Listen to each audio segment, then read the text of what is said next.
Looks like Rupert Murdoch is on his way out, at least as CEO of 21st Century Fox.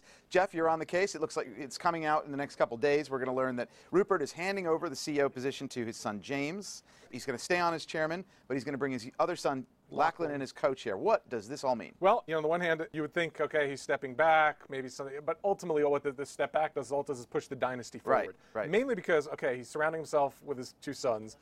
James will be CEO. Lachlan will step into a co-chairman role.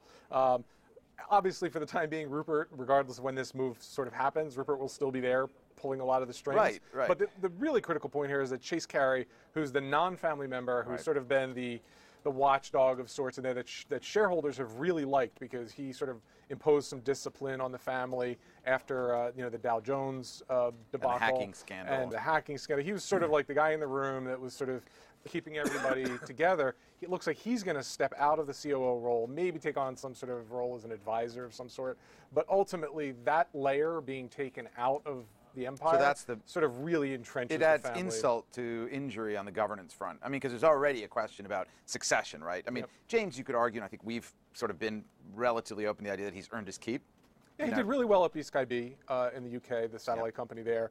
I mean, obviously he was sort of head of the newspaper group when the big scandal broke, so that kind of sullied him, and he sort of had to really take a step back for a little bit as the dust settled.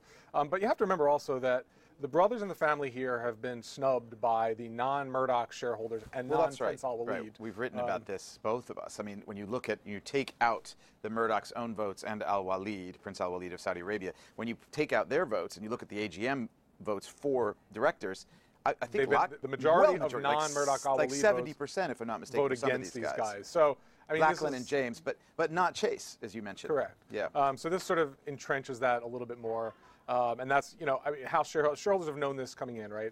When you look back to when BSkyB named James, or James became the head of BSkyB back in the UK a few years back, there was a big stink about that. Yeah, it was nepotism cries, but he ultimately proved himself. I mean, the other thing more recently that we've seen this is with when Fox tried to buy Time Warner.